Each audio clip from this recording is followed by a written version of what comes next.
O mga kababayan, may napansin ba kayo dito? Boom!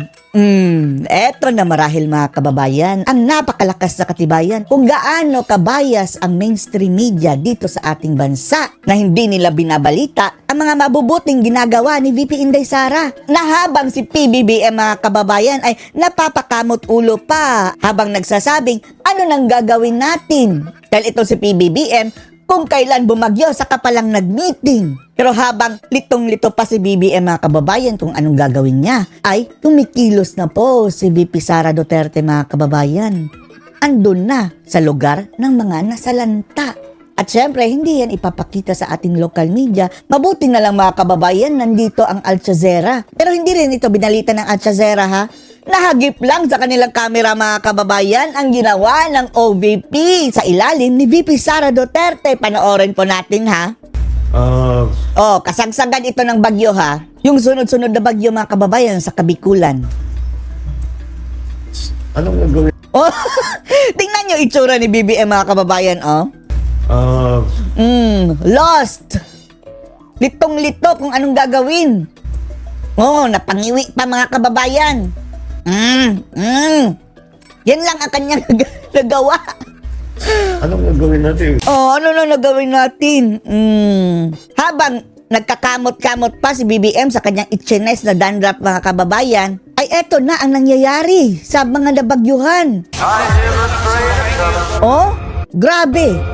Grabe na, lumilipad na sila mga kababayan sa bagyo. At eto, footage ang Al Jazeera mga kababayan na isang international news outlet. May nahagip po dito mga kababayan sa kanilang camera. Although hindi nila ito binalita ha, tungkol sa OVP. Iba ang kanilang binalita mga kababayan tungkol sa bagyo. May nahagip lang sila mga kababayan. At dahil mapagmatsyag ang mga Pilipino mga kababayan, mayroon silang napansin sa camera. Ito ang nakikita natin ha sa mga news.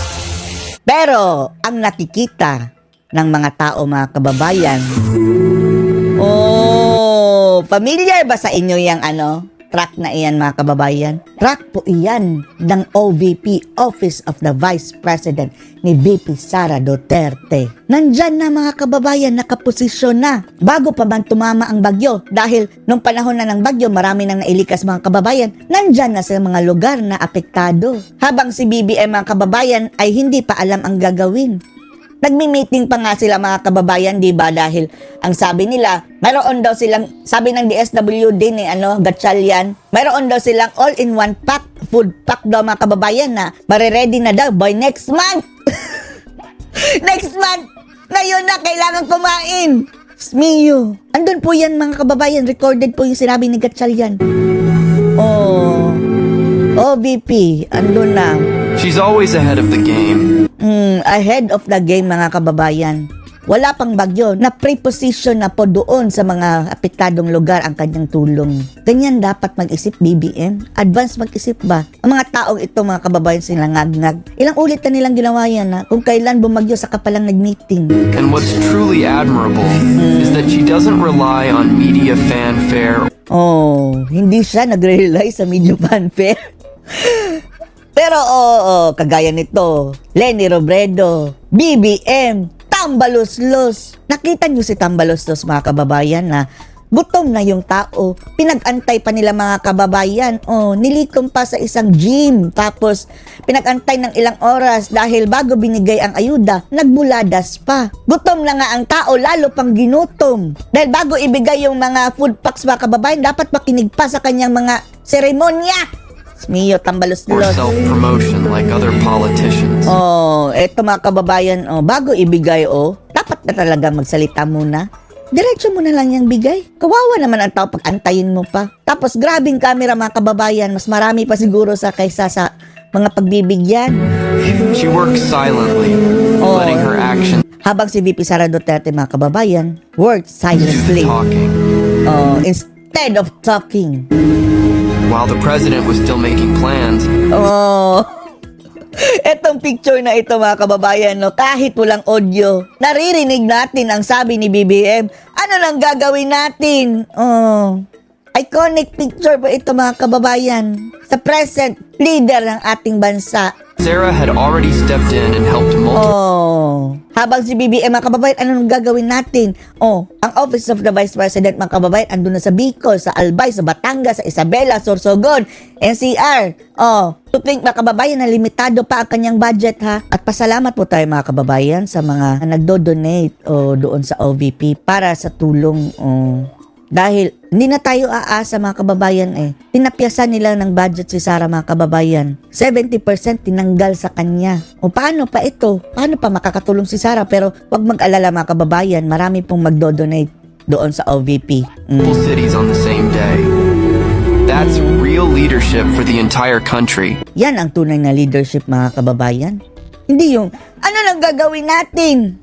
Kumilos ka! Nagba! Nagtatanong ka pa, naging presidente ka tapos hindi mo alam ang yung gagawin? Paano na lang yung mga tagasunod mo? Ngangalin, mga kababayan. Not just one city. Papasalamat po. Eto, mga kababayan, dinugtong na natin ito, ha. Eto, footage ito sa OVP na mismo, mga kababayan. Sa mga tulong nila. Mga natulungan ni Sara, mga kababayan. Ng OVP. Tapos tatanggalan pa nila ng budget. At hindi lang po sa iisang lugar, mga kababayan, ha? Pati dito sa Zamboanga, sabi nito, doon daw sa Zamboanga, mga kababayan, tumutulong daw si Sara Duterte para sa mga hospital bills.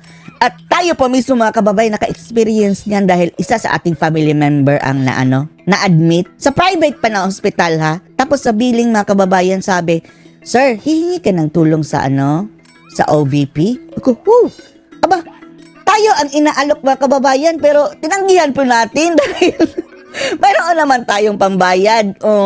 Sabi natin, mga kababayan, ay maraming salamat po, madam, pero doon na lang po sa sa iba talaga na kulang sa pambayad.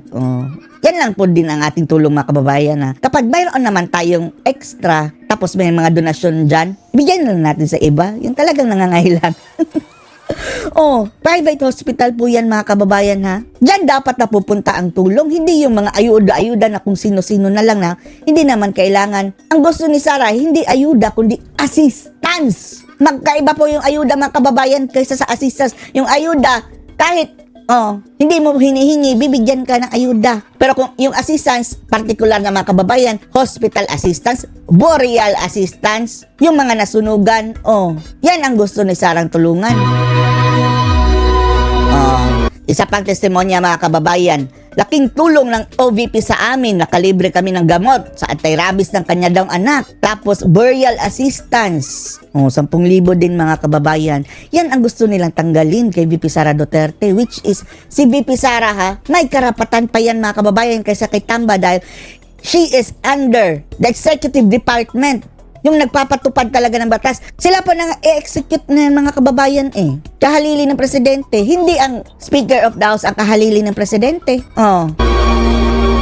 Ito, OVP, grabe talaga ang tulong, lalong-lalo na sa mga medical needs at bills. Saksi daw siya, mga kababayan, sa isang kasamahan niya sa work na may lupus ang anak, halos 70 plus daw ang bills nila, tinulungan ng OVP. At marami pong mga testimonya, mga kababayan, na nandoon sa ICU, tinulungan.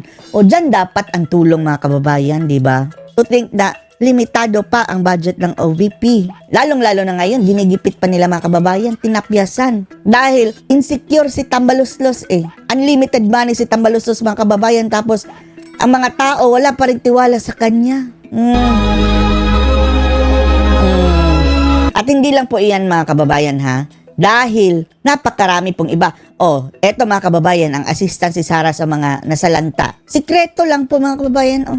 Hindi po yan talagang pinapublish sa media. Mga tao po mismo ang nagbibideo at sila ang nagpo-post sa social media. Medical assistance, mayroon din si VP Sara. Tapos ang nakakatuwa po, mga kababayan, at nakakataba ng puso ay pati po yung mga kababayan natin sa mga malalayong lugar na puntahan rin ni VP Inday, mga kababayan. Ramdam nila ang gobyerno at ang ating serbisyo ng Vice Presidente kahit nasa malayong lugar Masasabi ko sila. sa mga katulad ninyo na alam mo yung feeling na hindi ka maaabot, yung feeling na ang layo-layo mo, tapos narinig namin si OVP po. Napuntahan sila, mga kababayan, ramdam nila na may gobyerno kahit nasa malayong lugar sila.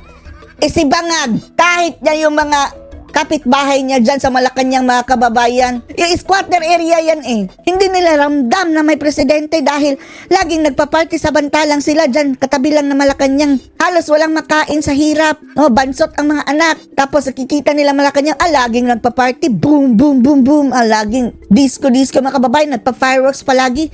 Tapos yung mga nasa paligid, mga mahihirap, mga squatter. Punta dito. Samantala si OVP, mga kababayan, sa kasulukan ng Pilipinas, kanyang pinuntahan. Yung naramdaman namin, wow, meron na naman para sa mga bata. Oh, mga bata.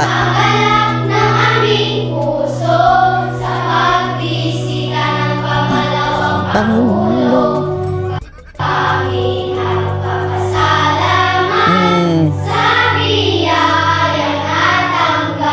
Oh, eto mga kababayan, ang gusto nilang tapyasan ng mga buhaya ng pondo. Oh, tuwang-tuwa na dito mga bata, mga kababayan, na mayroon silang mga school supplies, bags, mga bagong eraser, mga colored paper. Dito sana mapupunta yung budget na kinaltas sila kay Sara, mga kababayan. Sinyo yung iba dito, walang bag luma na. Oh, well, Yung pinaglumaan ng mga kapatid nila. Itong mga gutay-gutay ang bag, mga kababayan. May iba nga doon sa talagang malalayong lugar. Nakikita natin plastic cellophane na lang ang nilalagyan ng mga gamit na school, mga kababayan. Kawawa. bag, mga pencils, mga school supply po ninyo. Siyempre malaking tulong din po sa akin as a parents. Siyempre sa hirap ba naman ng buhay ngayon, lahat na lang binabudget mo.